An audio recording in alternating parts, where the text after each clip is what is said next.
My name is Bill Williams, born in 1925. Testing, 1, 2, 3, 4.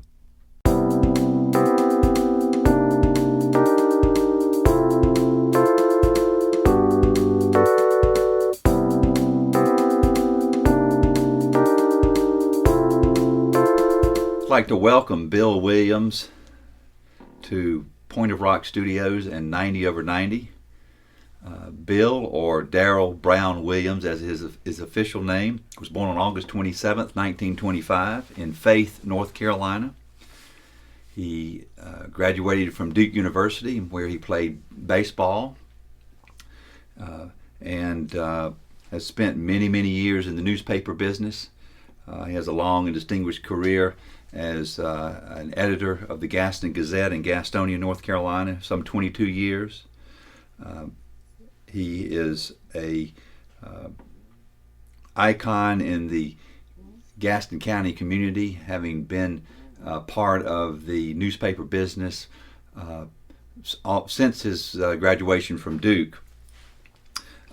Today I'm going to ask Bill a few questions about some of his early days, and then we're going to switch roles. Bill has probably interviewed over 1,000 people through his years in the newspaper business, and written countless articles and newspaper articles for and about folks in the Piedmont, North Carolina. So I'm going to let him ask me a few questions when we get through, and let him be the interviewer, so that you can see how a professional does it. Bill, welcome to the studio, and welcome to 90 over 90. Thanks for being here. My pleasure. Well, listen, let's just talk a little bit about your early life. You attended high school in Faith, I take it? No. Granite Quarry. Oh, a nearby suburb. 2.5 miles away. Oh, is it? I mentioned in the opening that you played baseball. What got you to Duke, and tell us a little bit about your baseball career, such as it was, and what you remember about it. Well, I was in the Air Force at Dover, Delaware, and I was playing a little baseball. What position did you play, by the way? I played second base mostly. Okay. But there was a major who had his office next to ours, and he used to come out and watch our baseball games. He watched all of them. And one day he told me, he said, "Bill, why don't you, when you get out of the Air Force, why don't you go down and play for Duke?" I said, "I'd rather that I could get in." He said, "Well, I know the coach down there. Would you mind if I wrote him a letter?" I said, "No, I wouldn't mind at all." So he wrote him a letter, and Coach Coombs asked me to come over and see him when I got out of service, which I did. And I walked into his office, and we talked, and eventually The rest is history. Rest is history, exactly right. So what did you play all 4 years at Duke? No, I had practiced teaching. I was going to be a teacher, and so I could not practice those days. Okay, I see. Did you play second base at Duke? Yeah. Now, when we were on our way over here, you told me an interesting story, and I think it's worth retelling, about when you were at Duke and your team played Yale University. Right. And at that time, you didn't know it, but there was a distinguished member of that baseball team that you played against. Can you tell that story and how it morphed into a reunion years later? Yes. The time came when the president. Well, you played at Yale first, is that correct? I mean, you played against Yale. That was in 1948, right? And y'all played against each other. And so a couple of years later, we met on the field. But let me tell you about this. All right. We met on July 4th, and I forget the year. But he came down to get some exposure on the political field. That is George W. Bush, H.W. Bush. Right. And so he came in to Faith, flying into my hometown that day, and he landed at Charlotte, helicopter down near Faith, and here he comes. He comes down the right field line, and Governor Jim Martin, is there, and he walks up, and I say, Mr. Governor, in 1948, when Yale played Duke, I played him there once, before, and I got on the. I walked over to him. I saw him coming. The president was walking down the road, down the path, and I say to him, Mr. President, in 1948, when Yale played Duke, we beat you 10-1. I got 2 hits and you got none. And then he hit me on the shoulder and made a picture, and that picture is somewhere around here. All right. So you made the newspaper this time with the President of the United States. That picture ran all over the country. Oh, did it? All over the country. Well, I guess you had. Did he remember you? He acted like he did. I'm sure, being the good politician that he was. He's a politician, so yes. Yes, he did remember you.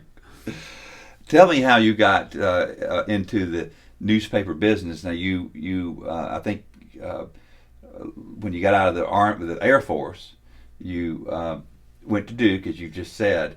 What drew you to the newspaper business? Because you said you thought you might be a teacher. What drew me to the newspaper business? Yes.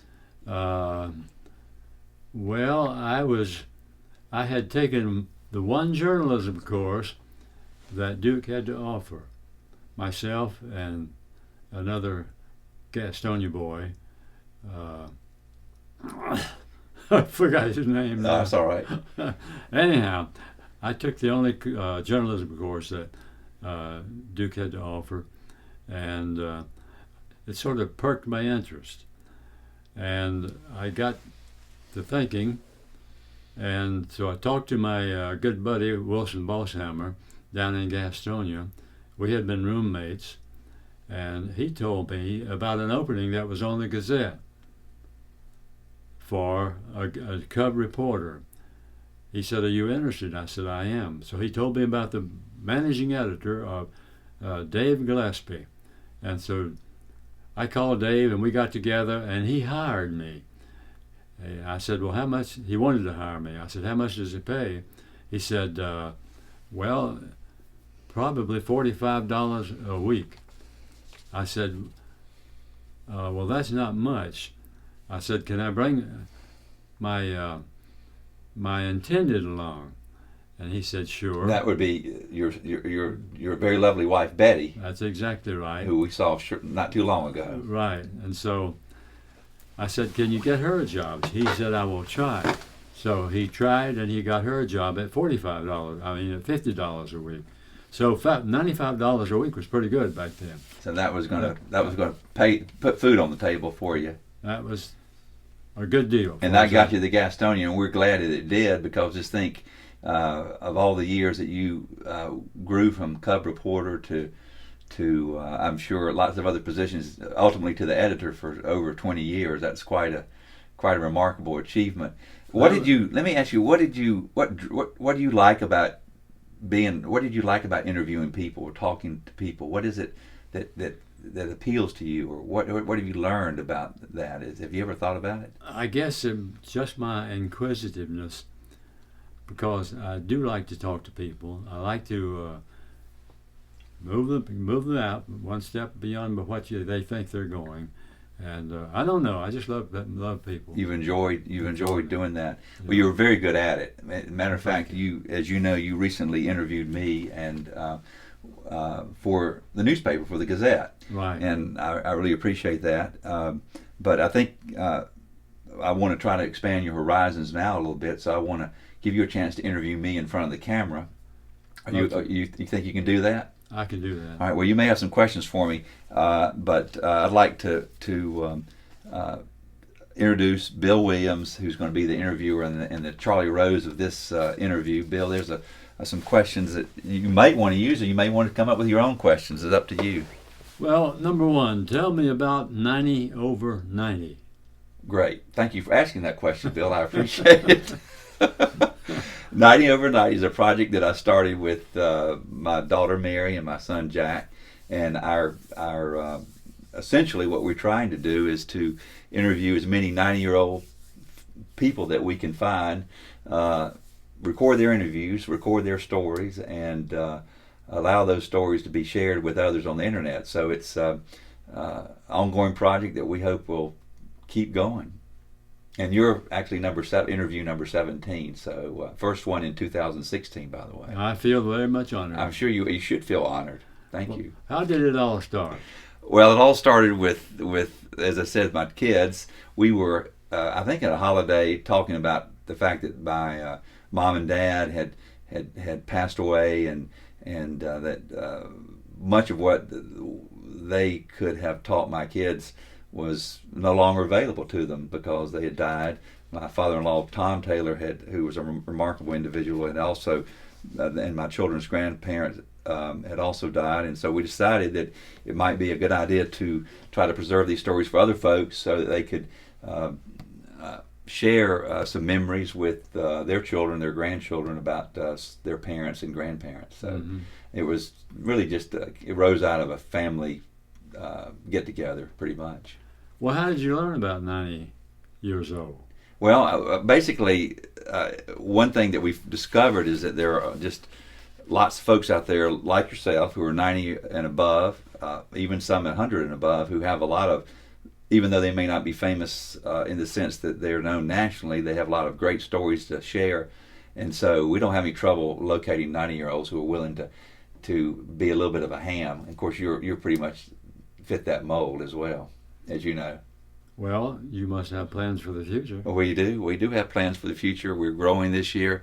We're going to got a couple things we're going to roll out. We're starting a little project called Self Portraits that we hope will get started soon. It's an opportunity for folks all over the country and all over the world, really, to record a short 3 or 5 minute interview and send it to us in their own home. They can use their iPhone. They can use their camera. They can use whatever device they want to use, record that, send it to us. We'll edit it slightly, and we'll post it on our website. So we hope to expand the role, the scope, and the landscape of the interviews from folks that are in the vicinity of where we live to really all over the world. The internet's an amazing thing, so it'll give us a chance to expand. Really as much as we want to, and we hope we get folks that are interested in sending in short videos about their lives, and that we can post those and really let people from all over the world enjoy the benefits of 90 Over 90. So, what are your plans for the future? What are you going to do? Well, right now... Are you still writing for the Gazette? Yes, I do a column a week, and I probably will just knock along and see what happens. You still enjoying doing that? Oh yes, very much so. I have oodles and oodles and oodles of columns that I have collected down through the years, and so we'll just take a look at some of them and see if they need to be repeated. Well, they could be. Yeah. And I really appreciate your agreeing to come here on Sunday afternoon and letting me interview you and giving me a chance to answer a few questions from you. I look forward to seeing the article in the newspaper that you've promised me will appear, and until we see each other again, I'll see you on the internet. That story should be in there tomorrow. All right, I'll look for it. Yes.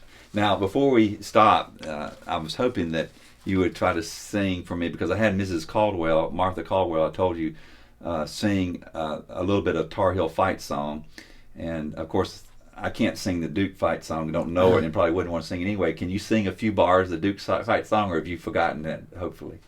Oh, wish I was in the land of cotton. Old times they're not forgotten. Look away, look away, look away. Oh, you didn't mean that, did you? No, I meant Duke. No, I meant the Duke. Dear old Duke, thy name we sing. Well, that's about as good as I can do. Okay, that's good. Well, we'll let that go. Thank you so much, Bill, for being here, and have a great Sunday afternoon. Thank you. My pleasure. Bye-bye.